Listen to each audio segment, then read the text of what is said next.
Caros alunos, boa noite. Vamos a começar nossa 21ª aula, em donde trataremos os limites de funções de duas variáveis. Vamos a tratar também os conceitos de limites, uma repetição daquilo que foi feito para o caso unidimensional, só que agora vamos a considerar funções de duas variáveis e vamos mostrar como é que existem uma série de sutilezas dentro destes conceitos que vamos a rever sobre a óptica de funções de duas variáveis. Vamos a definir os limites de funções, vamos a trabalhar com a aritmética dos limites, assim como fizemos no cálculo 1, de uma variável. Vamos a ver a versão em duas variáveis do teorema do confronto e, finalmente, vamos a tratar de funções, das funções contínuas de duas variáveis.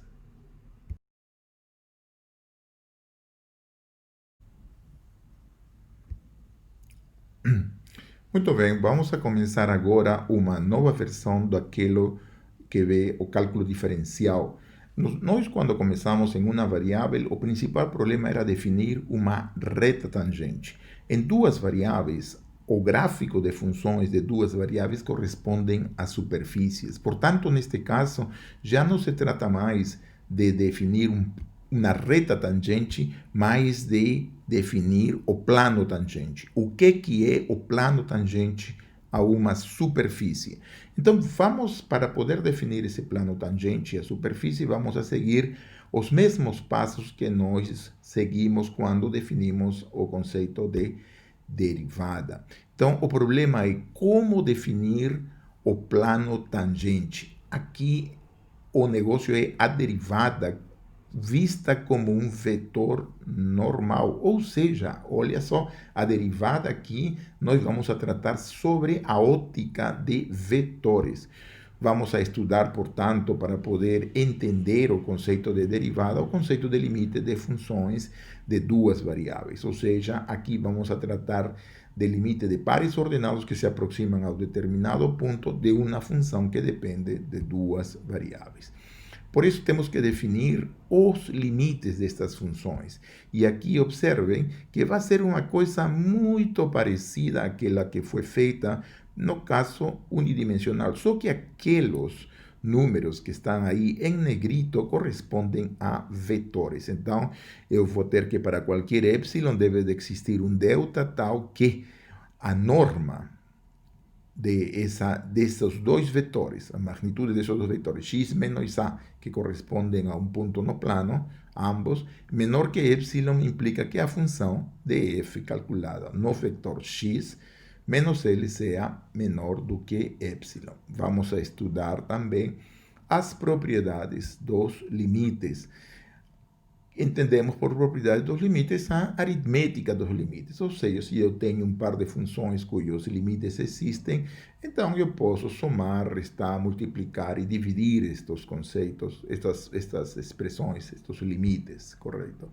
E então vamos aqui a fazer uma série de aplicações com isto. Vamos a introduzir toda a classe de funções contínuas e diferenciais usando os conceitos de limite que nós temos desenvolvido. Muito bem, então aqui nosso problema, o nosso objetivo central é definir o plano tangente. E aí nossa pergunta mais simples dentro de todo este objetivo é como podemos definir o plano tangente em alguma superfície. Então este plano tangente vai estar vista desde a óptica de um vetor normal. Então nós vamos aqui a considerar a derivada como um vetor. E para poder trabalhar com a derivada, assim como no caso unidimensional, nós precisamos dos limites destas funções, porque a derivada não é possível definir-la sem o processo de aproximação, sem o processo de limites. E aqui, então, usamos o mesmo conceito de limites, de que para qualquer epsilon existe um delta, tal que essa implicação é válida. Vamos a ver as principais propriedades do limite.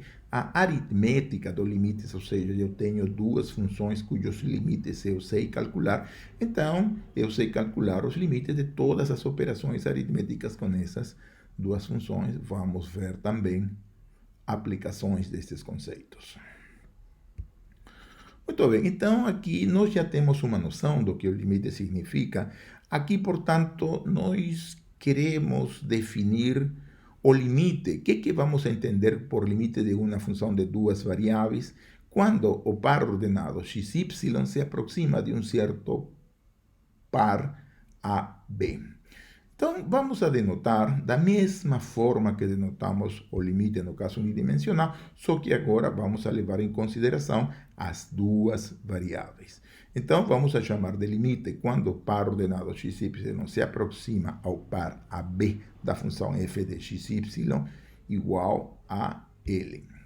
Muito bem, este limite vai existir quando o limite existe quando o par xy está próximo de AB, me implica que f de xy está próxima de L. Então, veja só, neste caso, como nós temos pares ordenados, precisamos de ter uma distância. E a distância entre dois pares ordenados no plano é dada por esta raiz quadrada de x menos a ao quadrado, y menos a ao quadrado.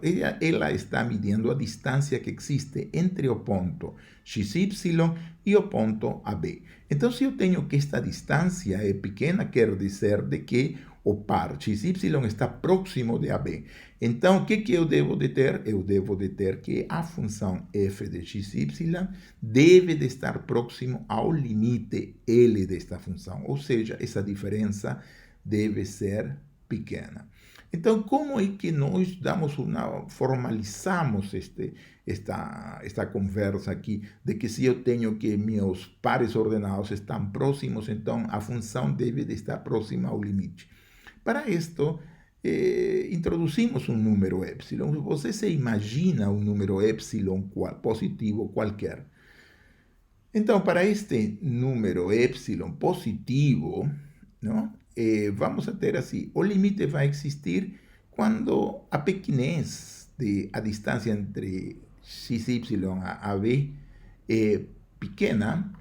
Então, as imagens devem de ser pequenas também, correto? Vamos a ver, existe o limite quando existe um delta tal que la raíz cuadrada, o sea, a distância entre o par ordenado xy ao par AB, não, implica de que f de xy menos L seja menor que epsilon. Então, podemos reescrever a frase anterior afirmando que para todo epsilon positivo existe un delta positivo tal que sucede esta implicação de que a distância do par ordenado xy ao ponto AB menor que delta deve implicar de que f de xy menos L em valor absoluto seja menor que epsilon. Muito bem, então toda esta discussão serve para introduzir o que vai ser a nossa definição formal do limite de uma função.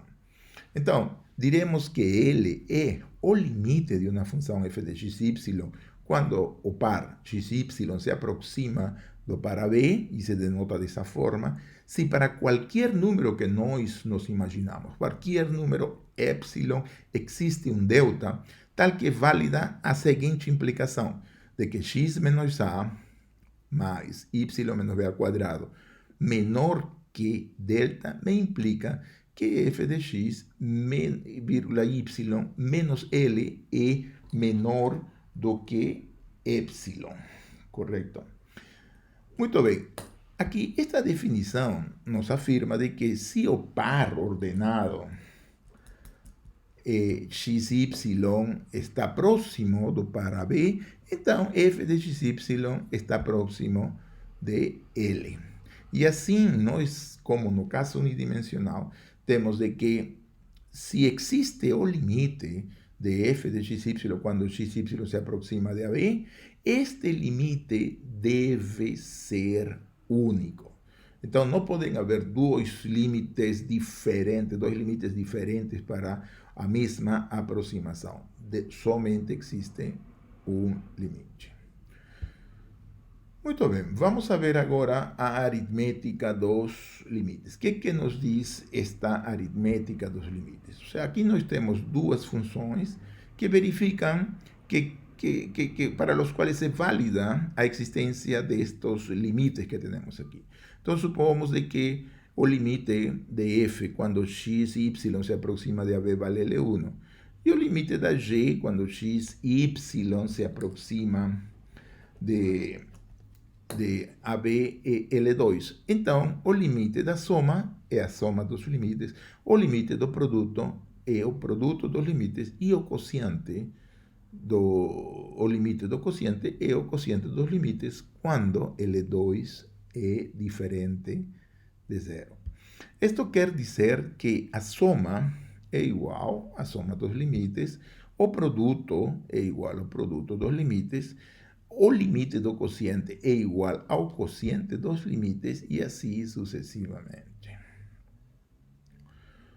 Muito bem, vamos ver então que limites de funções de R2 a R têm certas semelhanças e muitas diferenças com relação ao limite de funções de uma variável real. Então, na reta, nós temos apenas duas direções. Na reta, nós podemos deslocar-nos ou pela direita ou pela esquerda de um ponto. Por isso é de que foi introduzido o conceito de limite lateral. Ou seja, quando eu me aproximo por valores menores do que o número e quando eu me aproximo por valores maiores. São o limite lateral pela esquerda e limite lateral pela direita. Muito bem. Mas para funções de R2, a situação é completamente diferente.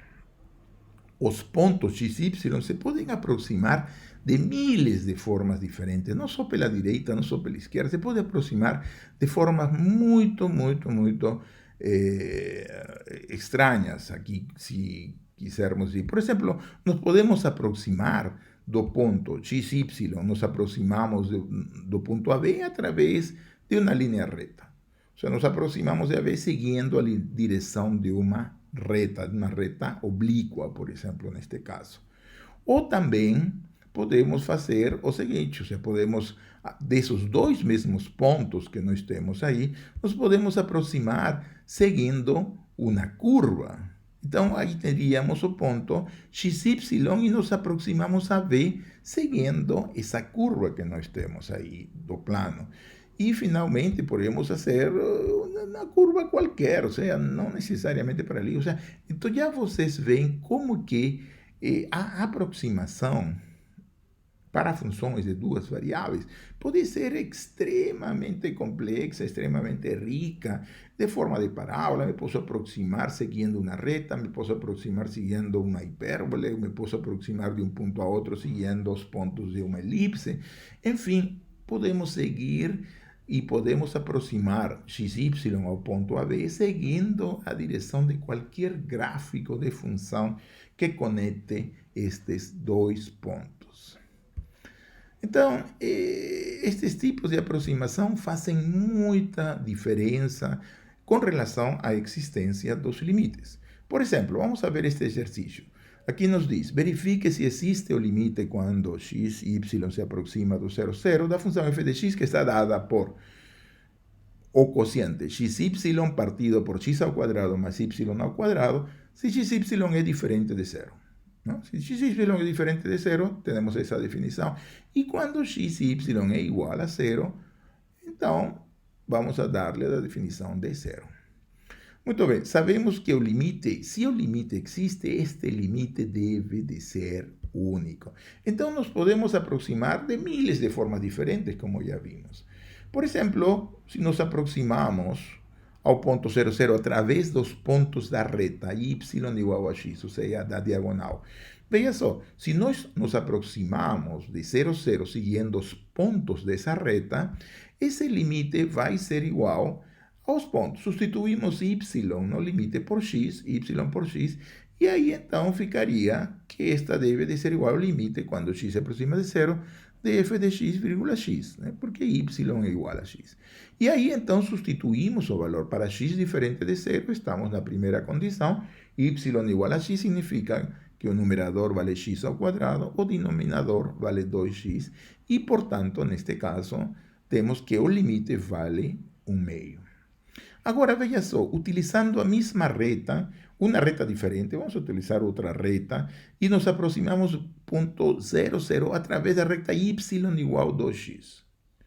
Então, seguimos, ou seja, analisamos isto, e aí obtemos que substituímos y por 2x, e obtemos que, sustituyendo y por 2x, obtemos f de x, 2x, sustituímos o valor de esto na função, e nos dá que o limite quando x vai para 0, da fração 2x ao quadrado no numerador, não, x ao quadrado no numerador, partido por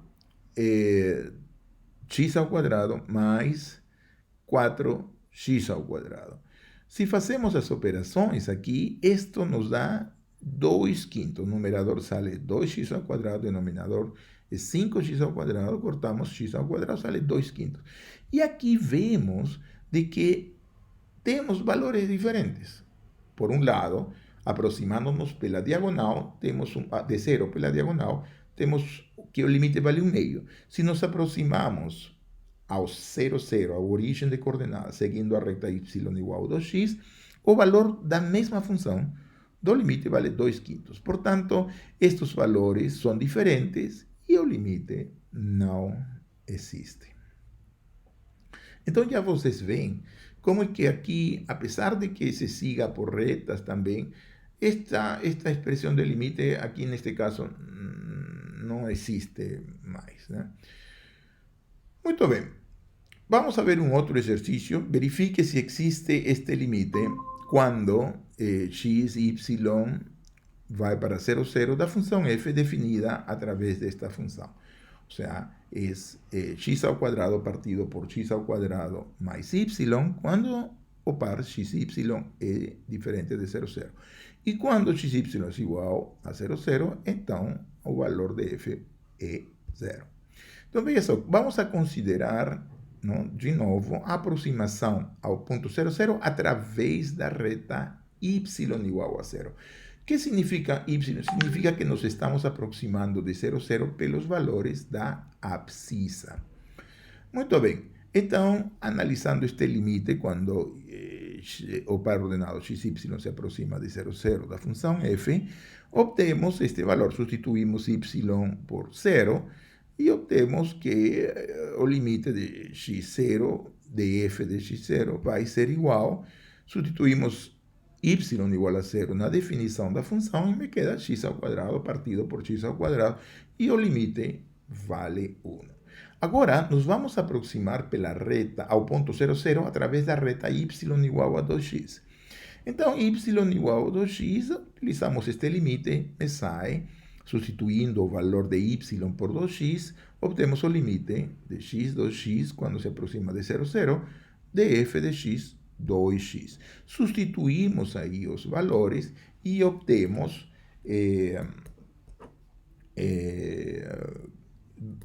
que aí obtemos 2x elevado ao quadrado, me sale 4x ao quadrado partido por x ao quadrado mais 2x.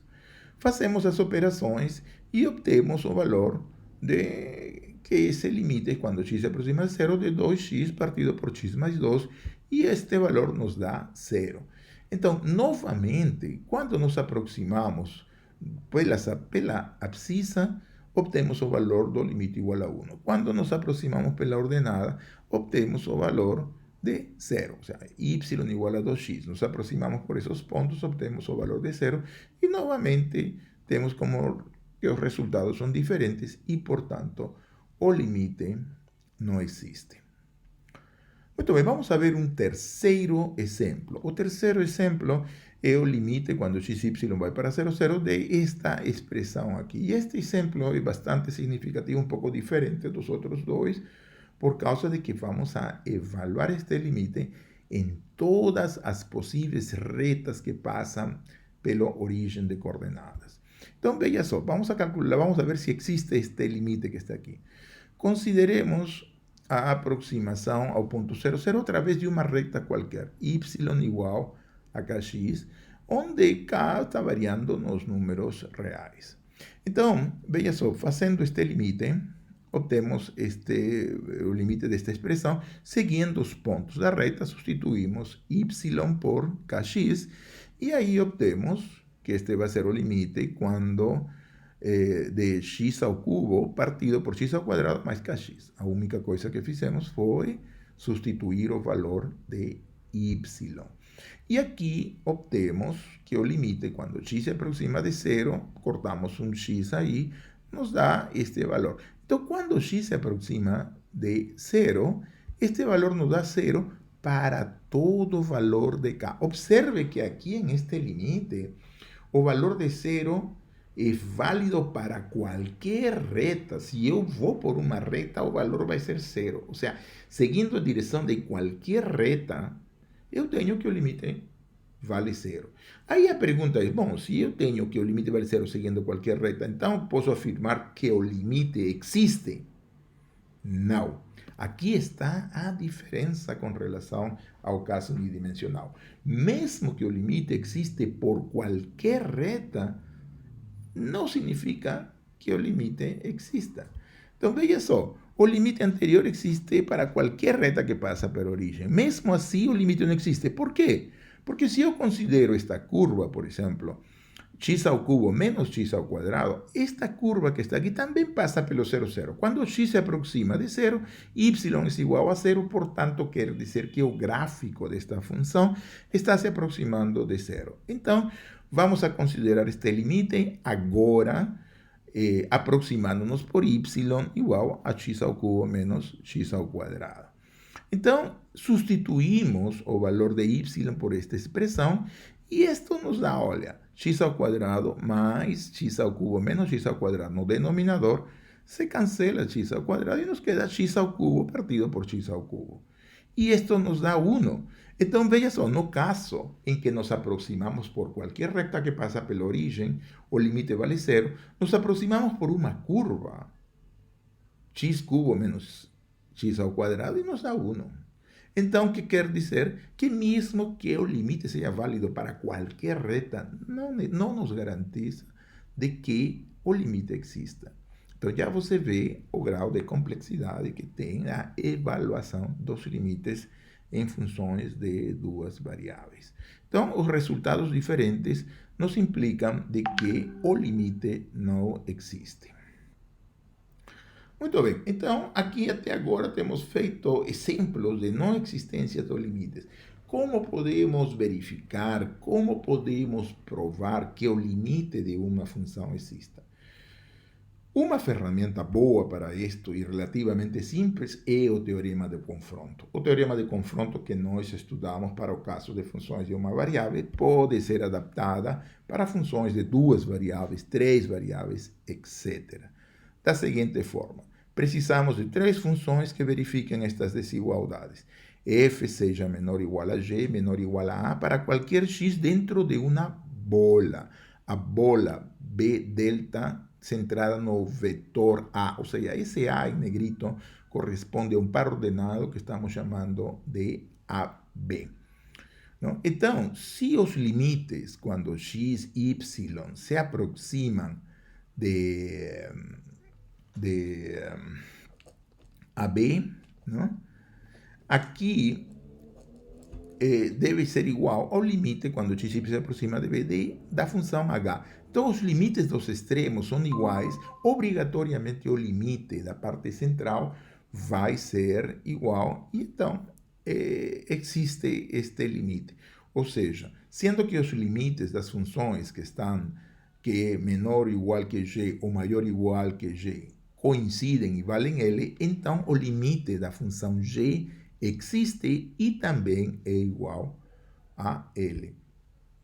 Veja só, aqui observamos de que a bola B sub delta de AB, ou seja, na definição, no teorema, no enunciado do teorema, pusimos A em negrito. A em negrito está significando o par ordenado A, B.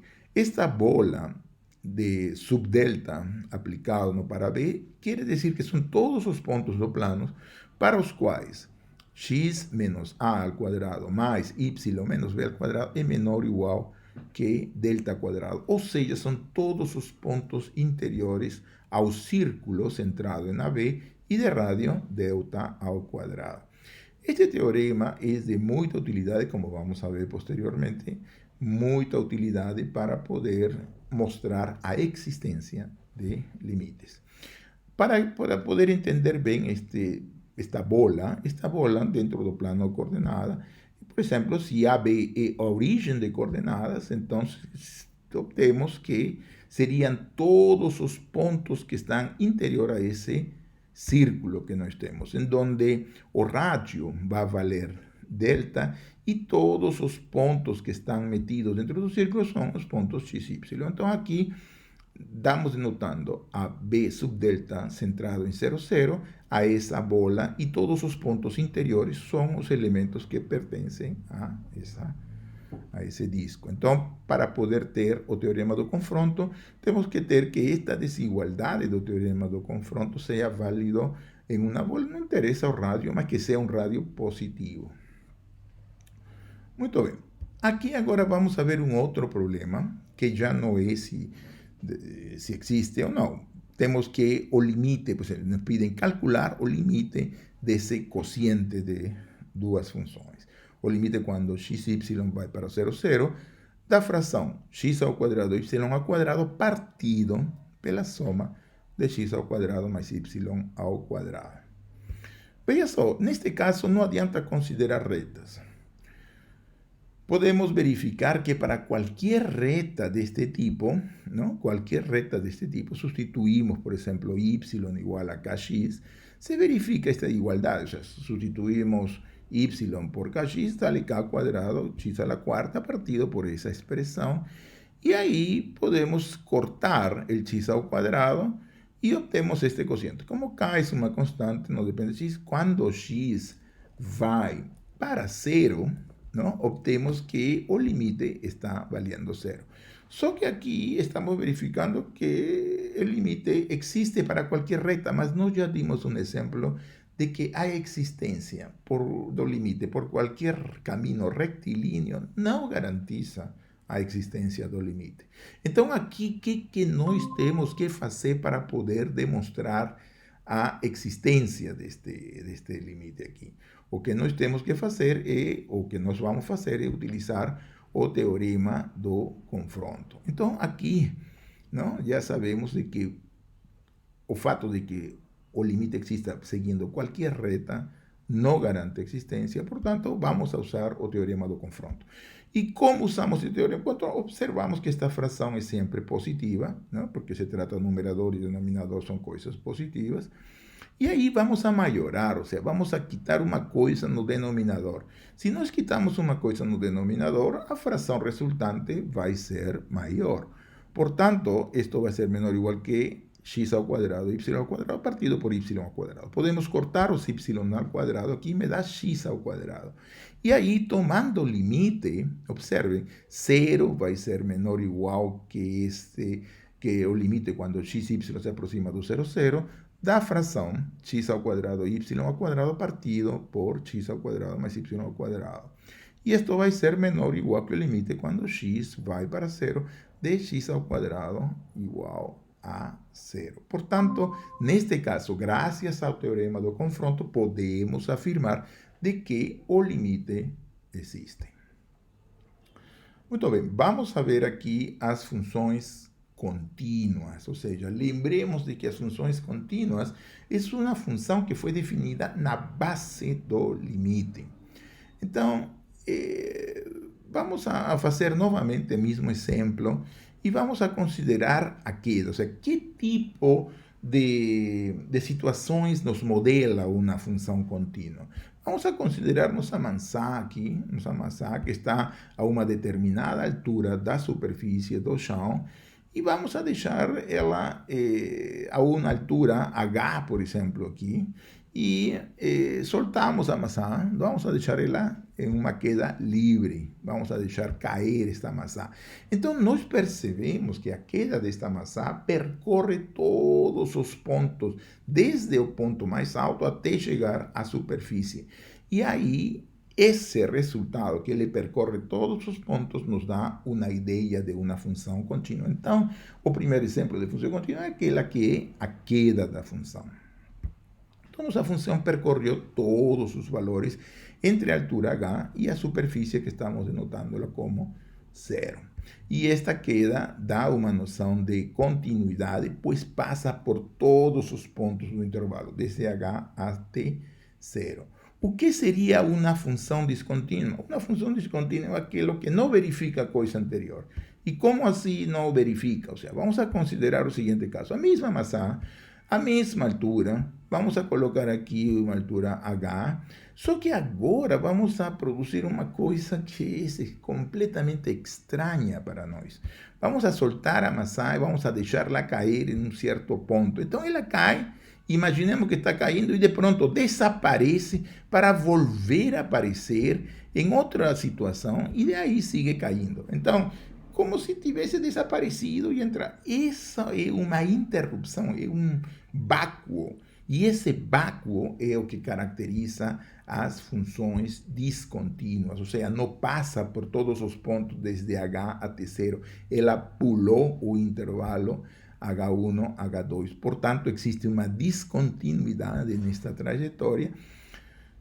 E se y igual a f descreve uma trajetória da maçã, por exemplo, se o gráfico fosse o gráfico desta função descrevia essa trajetória, ela teria que ser uma coisa mais ou menos desse tipo, onde aparece um vácuo entre estes pontos H1 e H2, correto? Muito bem, então aqui agora vamos a definir o que é uma função contínua. Se nós fazemos um gráfico para poder definir esta função contínua, veja só, nosso gráfico deveria de ser uma coisa assim, uma superfície. Por que é uma superfície? Porque agora nossa função já não é mais de uma variável em onde somente existe um grau de liberdade. Agora é uma função que tem duas variáveis, portanto, nossa função tem 2 graus de liberdade. E, portanto, o gráfico que esta função realiza é um gráfico, uma superfície. Então, este seria um exemplo, esta superfície é chamada paraboloide. Esta outra superfície, que parece uma cadeira, uma sela de cavalo, uma coisa assim, é chamada também uma hipérbola, um exemplo de uma função contínua, de uma superfície contínua, e esta também nos dá um exemplo de uma função contínua. Ou seja, não tem pulos, não desaparece, não salta, e ela percorre todos os pontos. Essa é a ideia de funções contínuas. Então, note que os limites, os limites que nós temos aí estão perfeitamente bem definidos para qualquer valor que nós queramos aproximar. Muito bem, então aqui vamos a dar o conceito, qual é a definição formal. E nós vamos a seguir basicamente o mesmo critério, a mesma coisa que nós fizemos no caso de uma variável. Diremos que z igual a f de xy é uma função contínua no ponto AB, se primeiro f está definida no ponto AB, segundo, existe o limite de f de xy quando xy se aproxima a B, e finalmente este limite é igual à função no ponto AB. Então, como já vimos nestes casos, esta é uma função descontínua porque ela tem um pulo, que estamos mostrando uma equação do plano, mas pode ser o corte de uma função. Aí, então, essa é uma função descontínua. Esta também corresponde a uma função descontínua, porque a definição do ponto no ponto A não coincide com o limite.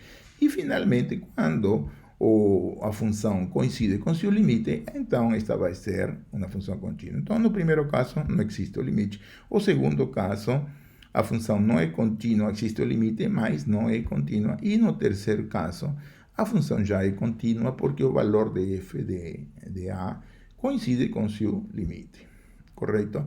Então, aqui nós temos a seguinte definição. E vamos a colocar aqui a definição opcional usando deltas e epsilon. Então, diríamos, f de xy é contínua no ponto AB, se para qualquer quer epsilon positivo, existe un delta positivo tal que verifica esta implicación, que a raíz cuadrada de x menos a ao cuadrado más y menos b ao cuadrado nos implica que f de x menos y menos AB é menor que epsilon. Então, é muito parecido com aquilo que foi feito para funções contínuas de variável real, de uma única variável. Muito bem, então, esta é a definição das funções contínuas em R2. Agora vamos a ver as suas propriedades, a aritmética das funções contínuas. Então, esta aritmética das funções contínuas quer dizer que se eu tenho um par de funções contínuas no ponto AB, então eu vou ter que a soma, o produto e o quociente são funções contínuas no ponto AB. Agora, para que seja contínuo no ponto AB, é evidente que g de AB tem que ser diferente de zero. Muito bem, isto se verifica, por exemplo, usando todos os conceitos de limite que nós temos visto, e se demonstra usando os critérios que nós já utilizamos, inclusive para o caso de funções de uma variável. Como exemplo de funções contínuas, podemos citar os polinômios. Todos os polinômios de duas variáveis, em x e em y, são funções contínuas. As funções trigonométricas também podemos defini-las em x e em y, funções também é contínua. As funções logarítmicas e exponenciais em duas variáveis também são contínuas.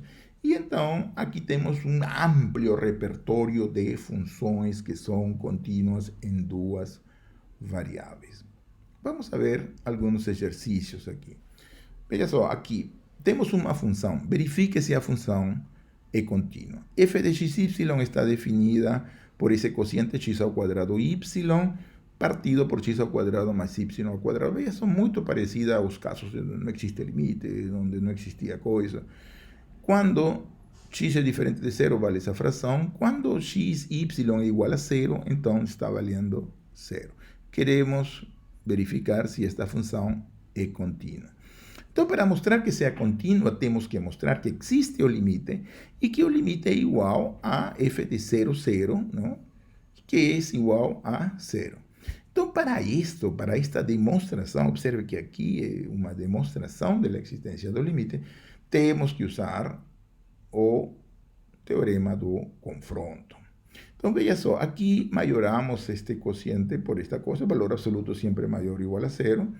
Aqui reduzimos o denominador. Se tiramos uma coisa positiva do denominador, a fração resultante é uma fração maior do que a anterior. Portanto, vale essa desigualdade. Aproveitamos para cortar x ao quadrado e nos queda valor absoluto de y. Então, de aqui, automaticamente, nós temos o quociente x ao quadrado y partido por x ao quadrado menos com y. Tomando limites, obtemos que isto deve de valer zero.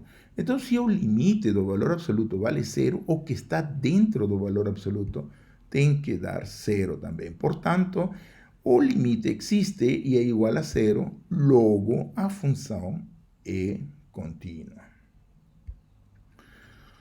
Muito bem. Então, chegamos ao final. Vamos a parar aqui por um momento e temos aqui nossos resumos e conclusões associados a esta aula. O limite, que coisa vimos? Limite de funções de duas variáveis. Estudamos quais são suas principais propriedades, entre elas a aritmética dos limites. Ou seja, se eu tenho duas funções para as quais existe limite quando x e y se aproxima de AB, então a soma, produto e o quociente dessas funções também possuem um limite e que vai ser igual aos correspondentes soma, produto e quociente dos limites. Vimos o teorema do confronto em sua versão de duas variáveis e, finalmente, estudamos as funções contínuas. Em nossa próxima aula, nós vamos a tratar já as funções diferenciáveis. Vamos ver como que aqui a diferenciabilidade realmente é um conceito muito diferente e está ligado a vetores. Lembre-se, no caso unidimensional, nosso problema era determinar a reta tangente. Neste caso, nós temos que determinar, como se trata de uma função de duas variáveis, 2 graus de liberdade, portanto, o gráfico corresponde a uma superfície. E se é uma superfície, então nós temos que falar de planos tangentes. E como vimos, os planos tangentes se definem através de uma normal. Então aqui temos que ver a derivada como um vetor. Isso será feito então na nossa próxima aula.